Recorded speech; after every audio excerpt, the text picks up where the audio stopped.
이제 의문이 생기는데요. 어떻게 해서 경제학을 시조라고 할 수 있는 사람들은 토지를 그렇게 중요하게 생각했는데 왜 현대 주류경제학은 토지에 대해서 이렇게 무관심하게 됐을까? 뭐 여러 가지 이유를 생각해 볼 수 있습니다만은 특별한 사연이 있었다라고 하는 이야기를 할 수 있겠습니다. 그건 뭐냐면 헨리 조지를 추방하려는 작전이 벌어졌다.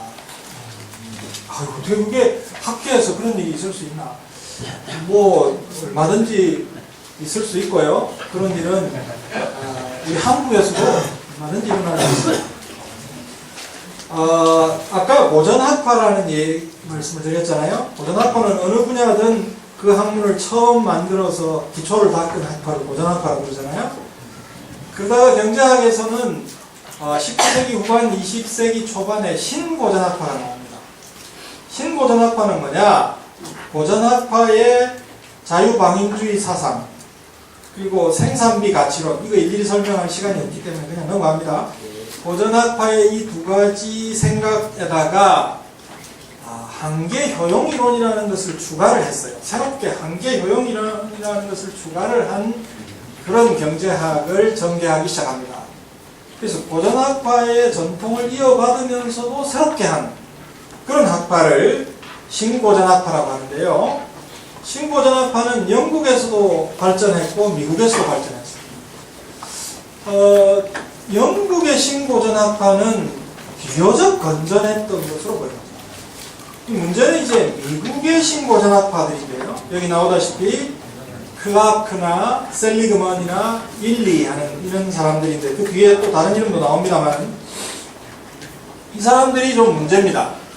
그 중에서도 이 클라크라는 사람, J.B. 클라크라는 사람, 이게 문제라고 얘기한다고 여러분 시원찮다고 생각하시면 안 돼요. 굉장히 똑똑한 사람들입니다. 지금 현재 미국의 J.B. 클라크 상이라는 게 있어요. 경제학자들한테 수여한 상이 있는데 노벨 경제학상 다음으로 권위가 있는 상입니다. 그러니까 미국에서 J.B. 클라크 상을 받으면 다음 노벨 경제학상을 예약해뒀다 이렇게 봅니다. 그러니까 J.B. 클라크가 미국 경제학계에서 어떤 위상을 차지하고 있는지 우리가 짐작할 수 있죠. 근데 이 사람이 아주 재밌는 일을 했어요. 뭐냐? 1886년부터 1914년 사이에, 그러니까 28년 동안에 헨리 조지를 비판하는 책을 24권을 썼습니다.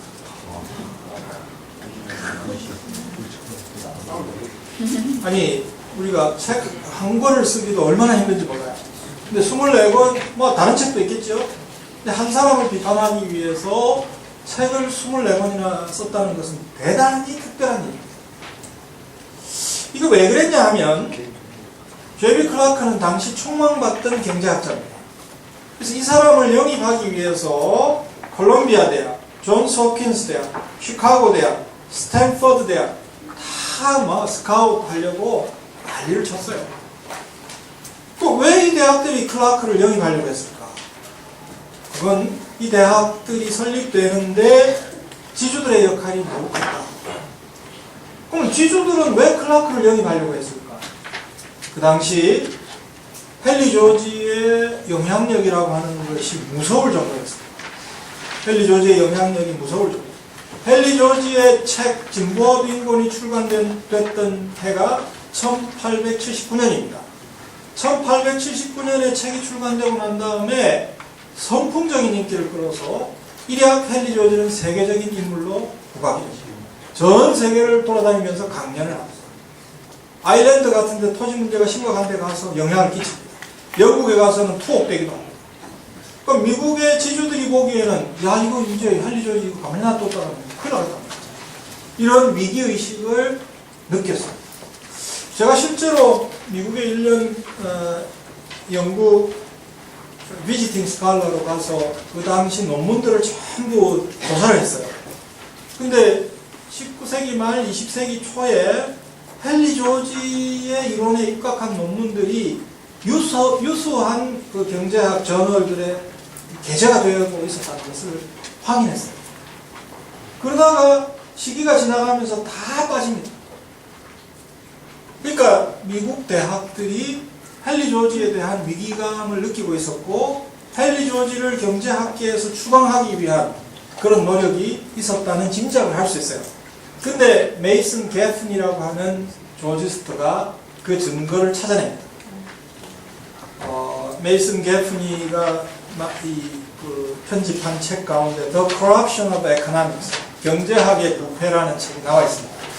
거기 보면 굉장히 두꺼운 논문을 썼는데 혹시 그것까지도 관심이 있는 분들은 한번 꼭 읽어보십시오. 그냥 주장이 아니에요. 일일이 증거를 찾아서 헨리 조지 추방 작전이 벌어졌던 것을 밝히고 있습니다. 그 헨리 조지 추방 작전에 선봉에 섰던 사람이 J.B. 클라크입니다. 클라크는 어떤 방법을 썼느냐 하면 토지와 다른 생산 요소의 차이를 흐릿하게 만드는 방법을 썼어요. 여러분 아마 경제학 원론을 처음 들으면 이런 이야기가 제일 먼저 나옵니다. 생산의 3요소, 토지, 노동, 자본, 이 얘기 제일 먼저 나옵니다. 그래서 생산의 3요소가 토지, 노동, 자본이니까 클라크는 어떻게 생각을 했느냐면 이거 자꾸 헨리 조지라는 친구가 이 토지를 가지고 자꾸 어떻게 하니까 토지와 다른 생산 요소 사이에 별 차이가 없다. 그러니까 토지를 위한 특별한 이론을 둘 필요가 없다. 이런 이제 생각을 경제학자들 사이에 불러일으키려고 노력을 했고, 그래서 토지와 자본의 차이를 흐릿하게 만들기 위한 노력을 합니다. 토지와 자본 사이의 벽을 허물어버렸어요. 그래서 그 벽을 허물기 위해서 어떤 노력을 했느냐 하면 기존하고는 다른 자본 개념을 도입합니다. 어떤 개념이냐? 자본이라고 하는 것은 뭐냐 하면 사람이 만든 물건인데 생산에 다시 투입되어서 생산을 돕는 물건을 자본이라고 그래요. 기계, 건물, 도구 이런 것들 자본이라고 그래요. 이게 전통적인 정의입니다. 근데 클라크는 자본을 어떻게 정의하느냐 하면 가치의 흐름이다. 가치의 움직임이다. 그래서 자본은 어떤 때는 기계의 형태도 취했다가 건물의 형태도 취했다가 뭐 도구의 형태도 취했다가 들락날락하는 영적 실체인 것처럼 정의합니다. 희한하잖아요. 그러니까 이제부터는 예전에는 기계나 건물이나 도구나 이런 건 다 자본인데요. 토지, 여기도 토지의 형태도 취할 수 있고요. 기계의 형태도 취할 수 있고요. 모든 형태, 다양한 형태를 취할 수 있는 게 자본이다. 이래버리니까 굳이 토지와 자본을 구별할 필요가 없어진 겁니다. 거기에다가 이 사람이 헨리 조지의 이론에서 아이디어를 얻어서 한계 생산 역설이라고 하는 것을 만들어냅니다. 한계 생산 역설, 이것도 설명하려면 시간이 많이 걸리는데 핵심 내용은 이거예요. 토지의 대가, 노동의 대가, 자본의 대가 다 똑같은 원리로 설명할 수 있다. 이게 결론입니다. 똑같은 원리로 설명할 수 있다. 그러면 이 두 가지를 가지고 어떤 결론이 나오느냐 하면 더 이상 경제학이 토지를 위한 특별한 이론을 가지고 있을 필요가 없다. 이렇게 되는 거죠. 그럼 한번 생각해 보세요. 경제학에서 특별히 이 양복에 대한 이론을 가지고 있을 필요가 있습니까? 그런 이론이 있습니까? 없어요. 경제학에서 뭐 구두에 대한 경제학 이론이 있느냐? 필요 없어요. 왜냐하면 똑같은 수요 공급 이론으로 다 설명이 가능해요. 그러면 똑같은 원리로 토지에 대해서 설명할 수 있고 자본에 대해서 설명할 수 있고 노동에 대해서 설명할 수 있다면 토지에 대해서 특별히 이론을 가지고 있을 필요가 없어지는 겁니다. 이런 방법으로 클라크는 토지를 경제학에서 추방해버렸습니다. 토지가 추방되니까 헨리 조지도 추방되어 버렸습니다. 정말 똑똑한 사람입니다. 성공했어요. 클라크의 작전이 성공하고 클라크 주변에 쟁쟁한 경제학자들이 결집합니다. 그래서 여기 보세요. 셀리그만은 평생 클라크와 동력했던 사람입니다. 프랜시스 워커는 미국 경제학회 초대 회장입니다. MIT 총장까지 했습니다. 일리라는 사람, 토지경제학 분야를 새롭게 개척한 사람이고, 프랭크 나이트라는 사람, 시카고 학파, 오늘날 주류경제학의 본산입니다. 시카고 대학은 미국에서 경제학 1위죠. 그죠? 시카고 학파의 창시자입니다. 이 사람들이, 이 쟁쟁한 사람들이 J.B. 클라크와 협력했습니다. 그리고 J.B. 클라크의 주장을 받아들입니다. 그 주장을 받아들인 경제학 교과서를 새로 씁니다. 제자들을 양성합니다.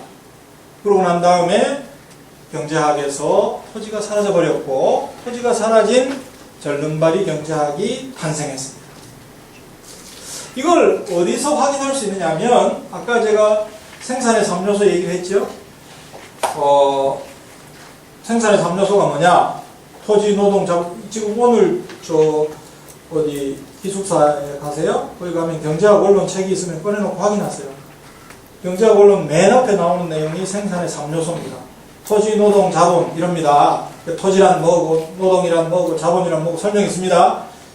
그 다음에 넘어가 보세요. 그 다음 넘어가면 소비자 이론 나옵니다. 수요 공급 이론 나오고, 소비자 이론 나오고, 그 다음 생산자 이론 나옵니다. 생산자 이론에 생산 함수 나옵니다. 생산 함수란 뭐냐? 생산 요소의 투입량과 생산량 사이의 기술적인 관계를 의미합니다. 그렇다면 그 독립 변수 속에 자본, 노동, 토지 다 들어가야 됩니다. 근데 생산 함수를 쓰면서 토지가 빠집니다. 노동과 자본으로만 구성됩니다. Q equal FLK 하고 끝납니다. 그 다음부터 끝까지 토지가 안 나옵니다.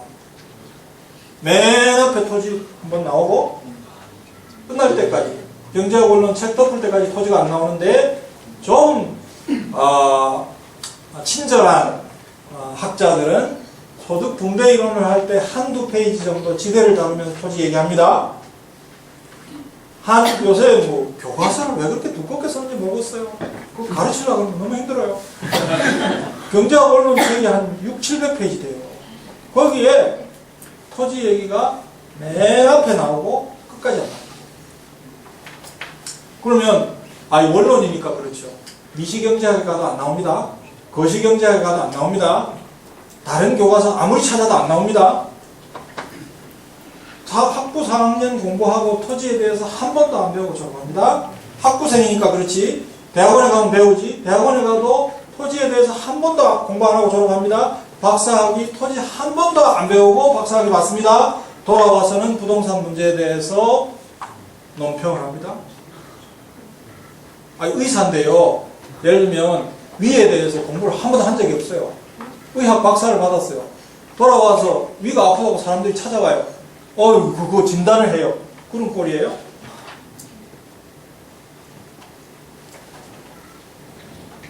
토지경제학이 있지 않냐? 물론 있습니다.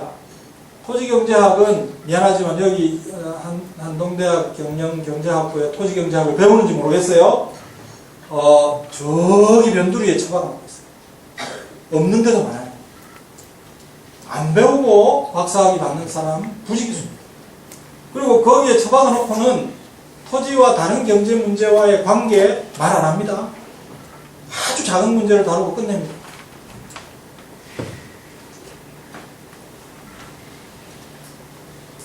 그렇게 되어버렸어요. 그게 지금 오늘날의 경제학의 실상입니다. 그런데 그러면 이제 토지나 부동산이 미미한 요소인 것 같으면 괜찮잖아요. 그러면 뭐 어디 인간의 몸 가운데 맹장쯤 되면 까이고 안 배워도 되잖아요. 맹장을 뭐 배울 필요가 뭐 있어요. 근데 보니까 아닌 거예요. 여기 보시다시피 토지와 부동산은 소득과 자산의 분배에 큰 영향을 끼치고, 여러분 한국 사람은 이걸 누구보다도 잘 압니다. 경제학자는 아니라고 하는데 한국 국민들은 토지와 부동산이 부에 얼마나 큰 영향을 미치는지 귀신같이 압니다. 그리고 조금만 관심을 기울이면 토지와 부동산이 소비, 투자, 금리, 임금 이런 거시경제 변수들에 큰 영향을 준다는 것 확인할 수 있고요. 경기 변동에도 큰 영향을 줍니다. 이거는 조지 스타트들이 연구를 했는데요. 부동산 투기 열풍이 있고 한 3년, 4년, 2년, 3년, 4년 뒤에는 반드시 경제 불황이 따라온다라고 하는 것이 확인이 됩니다. 그거는 뭐 미국, 영국, 일본, 한국 심지어 다 확인이 돼요. 그러니까 이거는 아까 말씀드린 대로 붐앤버스트죠. 거품이 생겼다가 꺼지면서 불황이 오는 그런 메커니즘이 있다는 것이죠. 그리고 토지는 이렇게 경기 변동에만 영향을 주는 것이 아니고 토지 이용 양태와 환경에도 큰 영향을 줍니다. 도시가 과잉으로 확장되고 난개발이 되고 환경이 파괴되고 이것도 토지 문제하고 관련이 있습니다. 여러분 우리 무슨 이상기후 얘기하잖아요. 그 왜 이상기후가 생기냐. 저 남미의 그 밀림들이 훼손돼서 그렇다. 그러고 말잖아요. 그 남미의 밀림들이 왜 훼손되는데요? 왜 훼손되냐고. 브라질에서 확인되는 바인데요. 브라질의 빈민들이 도시에서 먹고 살 데가 없어요. 그럼 가난한 사람들은 어디를 쫓아가느냐 하면 공짜 땅을 찾아갑니다. 공짜 땅이 어디 있어요? 밀림 속으로 들어가서 불 질러가지고 화전농업해서 먹고 삽니다. 그러니까 환경 파괴 문제가 토지 문제하고 굉장히 밀접한 관계가 있다. 아이고 그거는 브라질 얘기죠. 우리나라도 그래요. 우리나라도 여러분 여기 다니다가 보면 아주 환경이 보존돼야 될 그런 곳에 공장이 들어서 있어요. 축사가 들어서 있어요. 그 왜 그러겠어요? 교통이 좋고 그 편리하고 쓸모가 있는 땅을 구하기가 어렵고 그 땅을 구하는 돈이 많이 든단 말이에요. 그러니까 저기 엉뚱한 데 가가지고 공장을 짓고 환경을 파괴하고 이런 일이 일어납니다. 도시가 과잉 확장되는 거 여러분 우리나라에서 볼 수 있잖아요. 지금 아이고 저는요 옛날 2000년대 초반만 해도요 한번 만에 대학 동기생하고 전화를 했어요. 통화를 했더니 어떻게 하다가 내가 물었어요. 요새 너 어디 사냐? 물었어요. 그랬더니 용인 산다 그래요. 그래서 내가 마음속으로 아이고 참 불쌍하다. 어째 용인에 사냐? 저한테 용인은 뭐냐면 용인 자연농원이에요. 거기 살면 하나 너무 마음이 안 돼가지고 그러다가 나중에 와서 용인에 가볼 일이 있었어요. 이거는 완전히 깜짝 놀랄 정도의 그 아파트 개발이 이루어지고 있는 거 봤죠. 우리 대학 다닐 때는요 지금 여기 서울 출신들이 얼마나 되는지 모르겠는데 잠실 이러면 정말 멀었어요.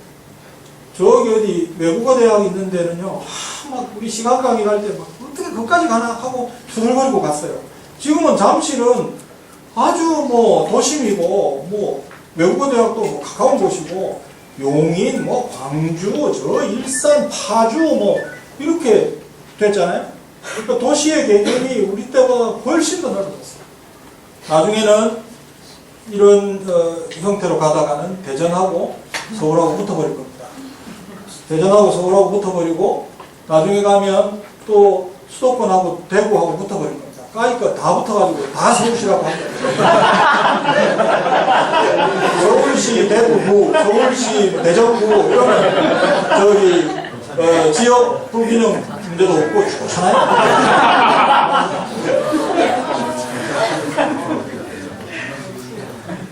전 잘 모르겠는데요.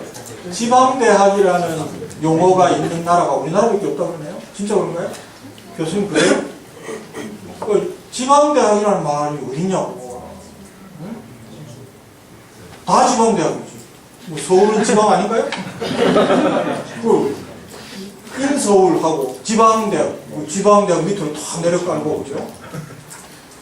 그러니까 이렇게 과잉 확장될 바에야 다 붙어가지고 그냥 다 서울이라고 그러고. 하여튼 이 도시가 과잉 확장되고 있어요. 왜 과잉 이렇게 확장될까요? 그것도 토지 문제입니다. 쓸모있는 땅이 효율적으로 이용되지 못하고 중간중간에 투기적으로 사람들이 보유하고 있는 거예요. 도심에 보면 정말 요지 땅에 그죠? 주차장하고 요지 땅에 뭐예요? 테니스장하고 한 2, 3층짜리 험한 건물 이런 곳이 많잖아요. 미국에 가면 도심에 그죠? 슬럼들이 막 있잖아요. 그거 뒤를 캐보면요 투기꾼들이 다 가지고 있어요. 그러니까 쓸모있는 땅을 투기적으로 보유하니 자꾸 도시가 가능하면 효율적으로 이용해서 외연적으로 확장되는 게 꼭 그렇게 안 되는 게 좋아요. 쓸모있는 땅 위로 개발이 되고, 그래서 좀 적정 규모를 유지하는 것이 맞는데, 이게 그렇게 안 되니까 자꾸 밖으로 확장이 되어서, 밖으로 확장되면 무슨 문제가 생기죠? 용인이 대표적인 난개발 지역 아닙니까? 처음에는 그냥 그 지자체에서 여러 가지 세수나 이런 거 확보하려고 막 인가를 내줬어요. 난개발이 일어나요. 난개발이 일어난다는 것은 무슨 얘기냐? 도로나 뭐 이런 그 편의시설 안 해놓고 막 아파트 짓게 한 거예요. 주민들이 들어가서 사니까 용인은 교통 문제가 심각했어요. 전부 서울로 출퇴근하는 사람들이거든요. 출근하는데 3시간 걸려요. 처음에는 이제 그 정부에서 눈 감고 있어요. 뭐 누가 쥐가 들어갔지 들어가라고 그랬나? 다 했어요. 이게 용인 혹시 한번 가보세요. 정말 대단해요. 이제 이게 다 개발이 돼가지고 주민들의 숫자가 많아지니까요. 뭐가 생겨요? 표가 생겨요. 표가. 그 다음부터는 용인까지 전철 놔주지요. 뭐 용인에 뭐 고속도로 놔주지요. 그럼 그 돈 뭐 가지고 놓습니까? 용인 사람들 돈 걷어서 놓습니까? 물론 그런 부분도 일부 있지만 세금 들어가잖아요. 네. 그렇게 해서 사회적 자원이 낭비가 되는 겁니다. 안 그래도 되는 거예요. 그죠? 이 토지 이용 양태나 환경에 토지 문제가 영향을 주고 난개발의 문제, 환경 파괴 문제와도 관련이 있고요. 그리고 부동산 투기가 경제의 효율을 떨어뜨린다는 것은 잘 알려져 있습니다. 이렇게 보면 경제학자들은 토지를 철저히 무시하는데 현실에서는 토지의 영향력이 압도적이다. 이 괴리를 도대체 어떻게 할까요? 이 문제를 해결해야 될 경제학자들은 박사학위 받을 때까지 한 번도 안 배우고 전화.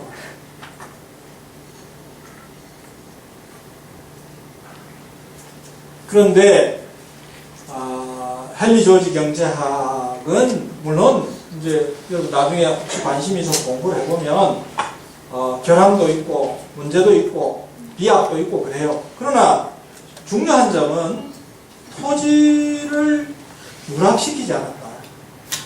토지를 가지고 경제 현상을 분석하는 입장을 견지했다. 그래서 헨리 조지는 진보 속에 빈곤이 생기는 이유를 토지를 가지고 설명을 했고, 주기적으로 경제 위기가 생기는 이유도 토지 가치를 가지고 설명을 했다. 문제를 해결할 수 있는 정책 처방도 토지를 통해서 정책 처방을 내놓는 그런 이론 틀을 제시했습니다. 그런 점에서는 오늘날 주류경제학의 어떤 허점을 메울 수 있는 그런 하나의 이론이다라고 볼 수 있는 것이죠. 그래서 굉장히 중요하다고 생각합니다.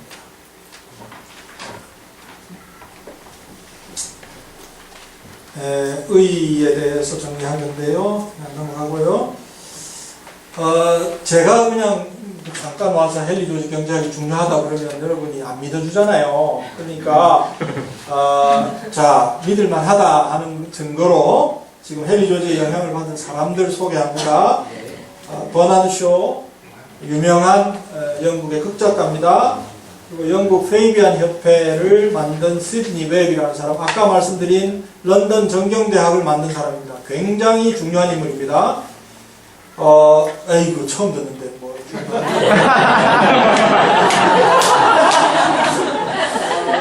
그래서, 이제, 러시아의 대문호 톨스토이, 이쯤 되면, 또 아까 말씀드린 중국의 국부라고 할 수 있는 순원. 톨스토이는 헨리 조지하고의 관계가 각별했어요. 각별했다고 해서 서로 뭐 만나서 친하게 교류했고 그럼 한 번도 만난 적이 없어요. 한 번도 만난 적이 없는데 톨스토이가 1880년대 중반에 우연히 헨리 조지의 책을 2권 읽습니다. 하나는 진보와 빈곤이고 또 하나는 사회문제라는 책을 읽었어요. 읽고는 막 속된 말로 뿅 간 거예요. 그래가지고는 그 다음부터 25년을 더 살았는데요. 톨스토이가 25년을 더 살았는데 25년 동안에 열렬한 조지스트로 살았습니다. 잘 안 알려져 있어요. 아마 역사상 가장 열렬한 조지스트 누구냐? 톨스토이. 25년 동안 그렇게 살았어요.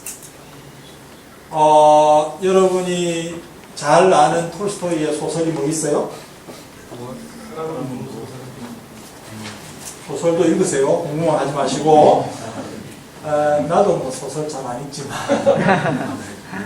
헨리 조지 때문에 부활을 읽었어요. 두 권으로 나와 있던데 번역이 괜찮아요. 민음사에서 나온 책이 있던데 읽어보니까 톨스토이가 참 이제 저도 글을 쓰니까 알잖아요. 소설을 쓰면서 그 주인공 이름이 네흘류토프라는 사람이에요. 네흘류토프. 귀족입니다. 러시아 귀족인데 땅도 많아요. 이제 이 사람을 이야기하면서 이 사람의 뭐 방에 책상 한켠에 책이 놓여 있었는데 헨리 조지의 책이었다. 뭐 이런 말이에요. 딴 사람 이름 소개 안 하고 갑자기 헨리 조지의 책이 놓여 있었다. 이래요. 나는 알고 보잖아요. 아이고 참 애쓴다. 이런 관심을 가지고 보세요. 그 진짜 그렇게 썼어요. 또 이래 가면 또 뭐 헨리 조지의 책을 어쩌고 괜히 안 그래도 되는데 얼마나 헨리 조지 말을 쓰고 싶으면 저랬을까. 이러다가 뒤에 가면 막 한 10페이지 정도에 해당하는 분량으로 한 두세 번 정도 헨리 조지 말을 헨리 조지 이론을 막 소개합니다. 소설가가 10페이지 정도 헨리 조지 이론을 소개한다니까요. 네흐르토프가 자기 영지의 소장농들에게 땅을 분배하면서 이걸 어떻게 관리하는 것이 옳을지 설명을 하는데 헨리 조지의 이론을 쫙 얘기를 해요. 정확하게 이해하고 있어요. 전혀 틀리지 않아요. 그렇게 쫙 풀어 쓰고 이제 소설 나중에 가서 마치는데요. 그러니까 소설 평론가들이 보니까 희한하군요. 이거는 보통 소설 쓸 때의 그 룰을 안 맞는 거예요. 이 사람이 왜 가다가 갑자기 헨리 조지 이론을 소개하냐 말이야. 그래서 어떤 톨스토이 평론가 중에 어떤 사람은 부활은 정말 역사적인 작품이지만 옥에 티가 있다. 왜 헨리 조지 얘기를 왜 그렇게 장황하게 했냐. 그것만 빼면 최고의 작품이다. 이렇게 평론한 사람이 있는데 미안하지만 헛다리를 짚었어요. 왜냐? 톨스토이는 그거 쓰려고 부활을 쓴 거예요.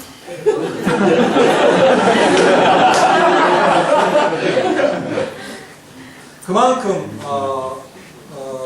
톨스토이는 큰 영향을 받았어요. 그리고 직접 출판사를 만들어서 헨리 조지의 연설문 수백만 부를 찍어서 러시아 전역에 배포합니다.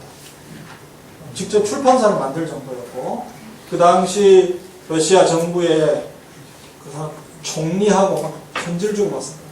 당신 토지 문제 해결 안 하면 러시아 망한다. 헨리 조지 대안 안 받아들이면 큰일 난다. 그러니까 이 총리가 나도 그거 알기는 아는데 지금 뭐 당장 하기는 곤란하다. 뭐 이러고 막 공방을 하고 그랬던 기록이 남았습니다. 사상가들에게 이런 영향을 미쳤고요. 정치가들에게 처칠까지 영향을 받습니다.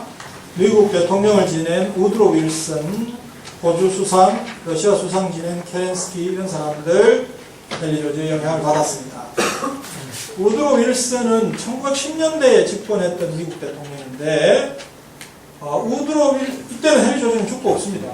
근데 우드로 윌슨에게 경제교과사의 역할을 했던 사람이 헨리 조지의 수제자였습니다. 그리고 우드로 윌슨 내각의 장관이 4명이 조지스트였습니다. 그러니까 이때까지만 해도 헨리 조지의 영향이 미국 정계에도 크게 미치고 있었다. 이렇게 볼 수 있겠습니다. 헨리 조지 사상이 전 세계적으로 영향을 미쳤기 때문에 실제로 이것을 정책화하려는 노력들이 있었습니다. 대만 아까 말씀드렸고요. 1950년대 말에 덴마크에서는 정의당이라고 하는 것이 출현해서 실제로 집권을 합니다. 그리고 한 4년 정도 집권했던 그런 경우가 있었고요.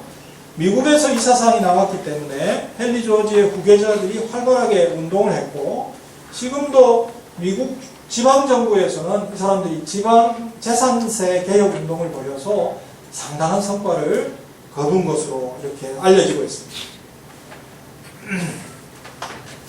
미국에서 헨리 조지 주장과는 정반대로 갔던 곳이 몇 군데 있어요. 그 중에서 캘리포니아주가 대표적인데요. 캘리포니아주는 1970년대에 주민발안 13호라는 것을 제안을 해가지고 재산세가 이게 해리 조지에 대한하고 상당히 가깝습니다.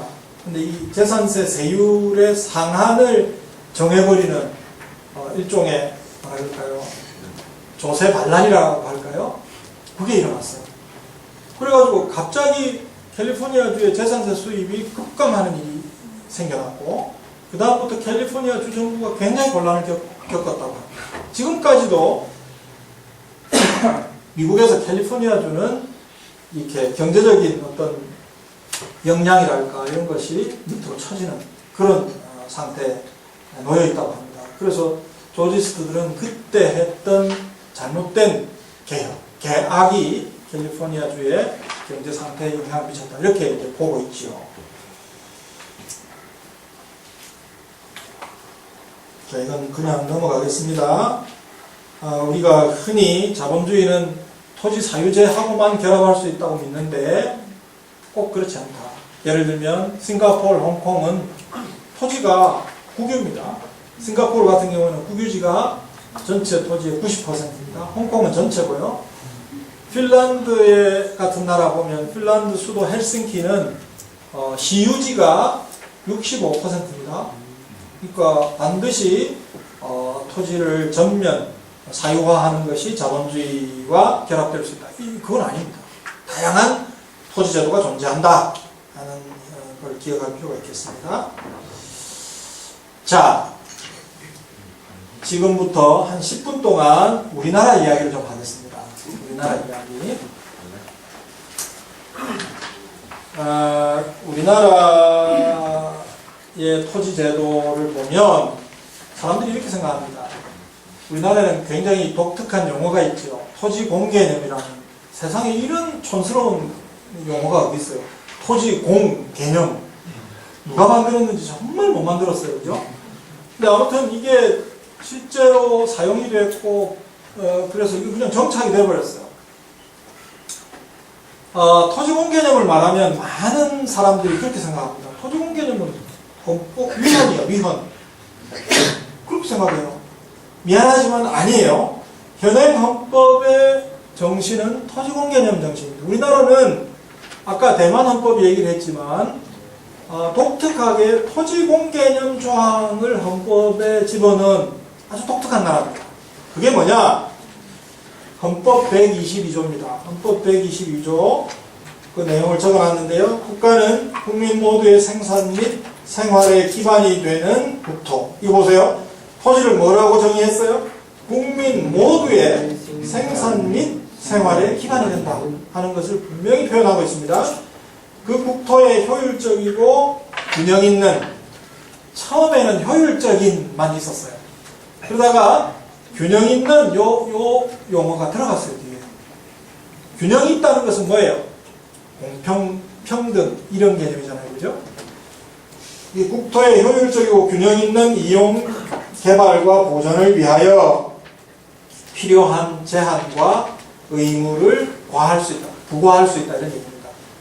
그래서 국민 모두의 생산 및 생활의 기반이 되는 국토의 효율적이고 균형 있는 이용, 개발, 보존을 위해서는 세금을 매길 수도 있고 이용하는 것을 규제할 수도 있고 할 수 있다는 조항입니다.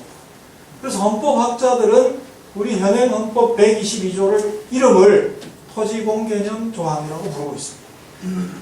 학자들이 그럴 뿐만 아니라 우리나라 헌법재판소의 공식 판결이 토지공개념이 우리나라 헌법의 기본 정신이라고 하는 것을 인정해왔습니다. 몇 차례 그랬습니다. 그러니까 이거 정말 잘못 알려진 내용이다.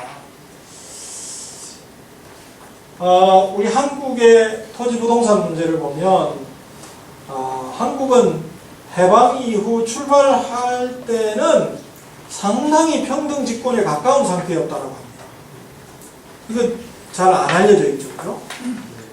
우리나라는 사실 제2차 세계대전 이후에 농지개혁에 성공한 몇 안 되는 나라입니다.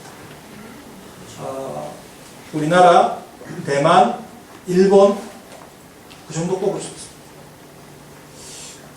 이게 무슨 얘기냐면, 자, 뒤에 거부터 한번 볼까요? 여러분이 알다시피 1910년부터 45년 사이에 일제치하에 있었습니다. 일본은 우리나라를 식민지로 점령하고서 제일 먼저 무엇을 했느냐 하면, 국사 시간에 배웠죠? 토지조사 사업이라는 것을 시행을 했습니다. 여러분 국사 시간에 이렇게 배웠을지 모르겠어요. 토지조사 사업을 벌여서 측량을 해가지고 자기 소유권을 주장하지 못하는 사람들의 땅을 강탈했다. 미안하지만 그게 본질이 아닙니다. 그게 본질이 아니에요. 최근의 연구 성과에 의하면 그 당시 한국 농민들이 다 자기 땅 찾아갔다는 거예요. 강제로 빼앗아간 건 없다는 거예요. 그럼 뭐냐 이게? 토지조사 사업을 왜 했는데 뭘 한 거냐 하면 토지를 전부 측량하고 소유권을 조사하고 해가지고 토지에 대해서 절대적이고 배타적인 권리를 부여해버렸습니다. 그 전까지는 토지에 대해서는 권리가 중첩되어 있습니다. 소유자도 있는 거 같고 뭐 쓰면 사용자도 권리가 있는 거 같고 또 왕토 사상이라고 그래서 땅은 다 왕의 것이라는 것도 있는 거 같고 그러니까 한 토지에 대해서 권리가 여러 개가 중첩되어 있어요.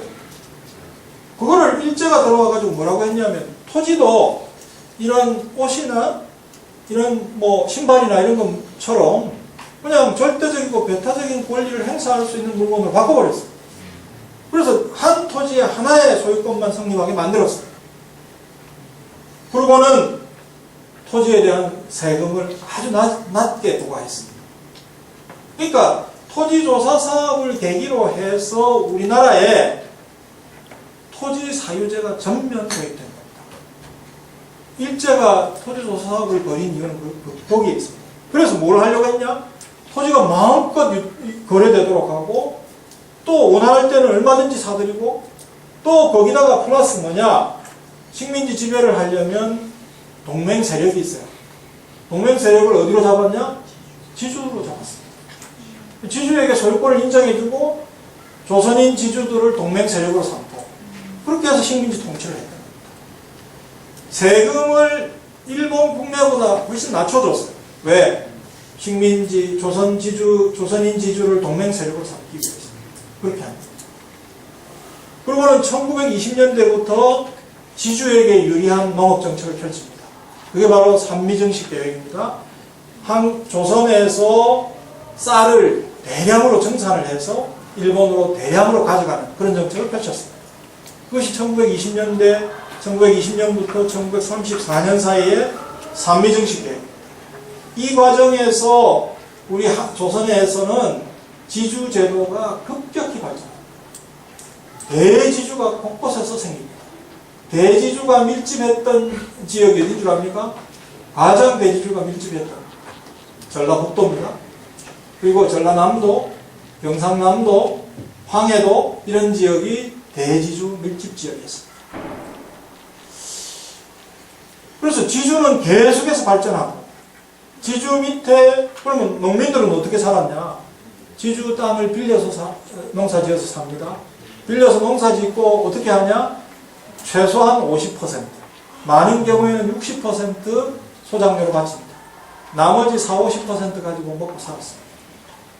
그러니까 일제시대 내내 농민들은 빈곤에 시달릴 수밖에 없고 보릿고개라는 것이 사라지지 않았던 겁니다. 1945년 말에 우리나라 전체 경제의 63%가 소작지였고 전체 농민의 83%가 어쨌든 소작을 부쳐먹고 살고 있던 사람들이었습니다.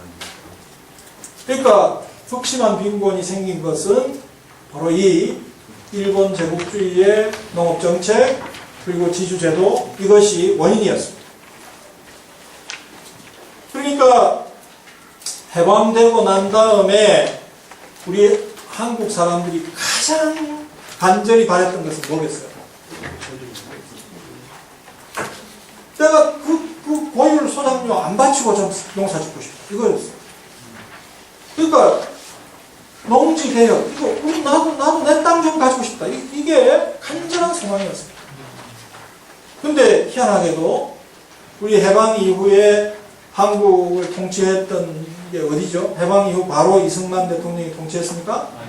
아니죠. 미군정이 들어옵니다. 미군정이 1945년부터 48년 사이에 통치를 합니다. 근데 희한하게도 미군정이 농지개혁하라고 압력을 받아요. 농지개혁해야 합니다. 왜 그랬을까요? 우리 남한은 반공의 보루였어요. 그러니까 미국의 대공산주의 전략의 가장 중요한 요충지가 우리 남한이었어요. 그러니까 남한에서 사회가 불안해지면 안 되는 거예요. 이거 막아낼 수가 없는 거예요. 그래서 미군정이 농지개혁하라고. 그리고 그 당시 지배계층은 전부 지주들이니까, 지주 출신들이니까 안 하려고 해요. 그래서 미군정이 일본인 지주들 땅을 뺏은 걸 나눠줘 버립니다. 농지개혁하고 물러갑니다. 그래서 안 할 수 없도록. 그래서 미국의 대아시아 전략, 그리고 이승만 대통령은 미국 말을 안 들으면 안 되는 사람이니까 이승만 대통령이 어떤 정치 전략으로 또 농민들의 간절한 그 요구, 소원 이런 게 있었고, 또 하나 재밌는 것은 북한이 농지개혁을 해버립니다. 북한은 그때도 뻥을 잘 쳤는지 우리보다 훨씬 과격한 농지개혁을 하는데 그냥 공짜로 뺏어가지고 공짜로 나눠줬는데 뭐라고 선전을 했냐면 우리는 한 달 만에 해치웠다고 뻥을 쳤어요. 한 달 만에 했다고. 그러니까 이제 이게 압력이 강하잖아요. 그리고 농지개혁은 이제 안 하면 안 되는 거예요. 그 당시에 유진호 박사라고 우리 재헌헌법을 기초했던 분인데요. 그분도 이제 지주 출신이죠. 그분이 재헌헌법을 기초하면서 농지개혁 조항을 썼어요. 그분이 직접. 그러니까 그 당시 사회는 지주층이든 보수층이든 누구든 농지개혁은 할 수밖에 없게 되어 있었어요. 그리고 마침 이승만 대통령이 정말 뭐라 그럴까요? 정치적인 책략이 뛰어났던 사람인데요. 뛰어났던 사람인데 초대 농림부 장관에 조봉암 선생을 임명해버립니다.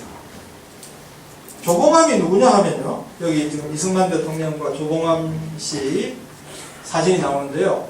일제시대 때 좌익을 했던 사람이에요. 그러다가 해방 이후에 전향을 합니다. 나는 이제 저 사람들하고는 관계없다. 전향을 했지만 상당히 진보적인 색채를 갖고 있었던. 그러니까 오늘날의 분류로 하면 사회민주주의 정도. 그죠? 사회민주주의 정도의 이념적 성향을 갖고 있었던 사람인데 이승만 대통령이 이분을 초대 농림부 장관으로 임명합니다. 조봉암 선생이 그 말을 듣고 아니 당신이 왜 나를 장관을 하라고 그러냐. 야 뭔가 흑심이 있는 거 아니냐 그랬더니 아이 그런 거 없다. 소신껏 일어나 해서 이분이 초대 농림부 장관이 되고 이분이 농지개혁의 기초안을 만듭니다. 이분과 이 팀들이. 그게 그 이후에 농지개혁을 실시하는데 가이드라인이 돼버려요. 가이드라인이 돼가지고 당시 지주들이 모여있던 당이 한민당인데요. 한민당에서는 뭐 자기들한테 유리하게 하려고 난리 법석을 칩니다. 그러나 조봉암 선생의 가이드라인이 끝까지 작용을 해서 상당히 괜찮은 농지개혁이 실행이 되어버립니다. 참 재밌어요. 한번 생각을 해보세요. 여러분 한번 생각해보세요. 이게 얼마나 놀라운 일인가 하는데요. 지주들의 땅을 유상으로, 물론 대가를 지불합니다. 유상으로 몰수해서 농민들한테 유상으로 나눠줬어요. 지금 만약에 이렇게 한다 그러면 되겠어요? 절대로 못합니다. 절대로. 근데 이런 엄청난 일이 우리나라에서 벌어졌습니다. 어떻게 이게 가능했냐? 여기 적어놓은 여러 요인들이 그냥 복합적으로 작용한 결과 그게 가능했습니다.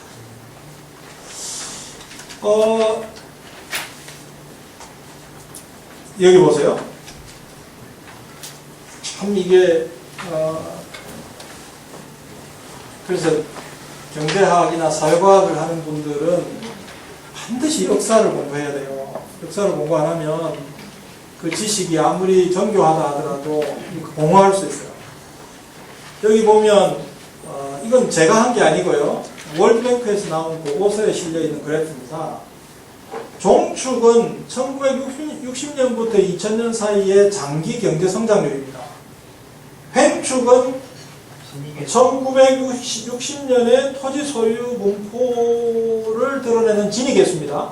그러니까 오른쪽으로 갈수록 토지 소유가 평등하다는 것이고 원점으로 갈수록 토지 소유가 불평등한 경우입니다. 그러니까 어떤 상관관계가 나타나느냐 하면 1960년 당시에 토지 소유가 평등하면 할수록 40년 동안의 경제 성장률이 높다 하는 상관관계가 확인이 되죠. 근데 그 오른쪽 비퉁이에 있는 나라들, 그 중에서 빨간색으로 제가 표시했습니다. 우리나라입니다. 1960년 당시에 토지 소유의 평등도가 여기 나와 있는 뭐 20몇 개국 가운데 가장 높았던 나라. 그게 우리 남한입니다. 그리고 그 주변에 보면, 그 위에 보면 대만이 있고요. 그 아래쪽에 보면 일본이 있습니다. 그 밑에 차이나 이게 왜 들어가는지 모르겠어요. 타일랜드 이거는 모르겠어요, 사정은. 근데 대만, 남한, 일본 다 비슷한 형태의 농지개혁을 했던 나라들입니다. 반면에 왼쪽 저 원점에 가까운 부분, 그 나라들 한번 보세요. 전부 어떤 나라들? 중남미에 지금 토지 문제가 심각한 나라들. 경제 성장률이 0%에 가 있는 나라들 많고요. 그죠? 네.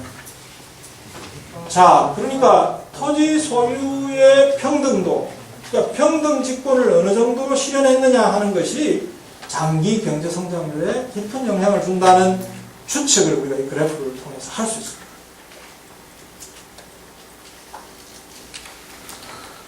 그럼 어떻게 해서 이런 농지개혁을 하면 이런 일이 발생하느냐? 뭐 이렇게 정리할 수 있겠습니다. 2차 세계대전 이후에 세계 최고 수준의 토지 소유의 균등성을 실현했다. 그러면 모든 농지개혁 이후에 우리 한국 사회는 어떤 사람들로 채워졌냐면 자기 땅을 모두 가지고 있다. 모든 농민들이 자기 땅을 다 가지고 있어요. 그 당시에는 대부분이 농민이었으니까 대부분의 국민들이 자기 땅을 가지고 있어요. 땅을 소유하고 있는 규모의 차이가 별로 없어요. 평등 직권이 실현되어 버렸어요.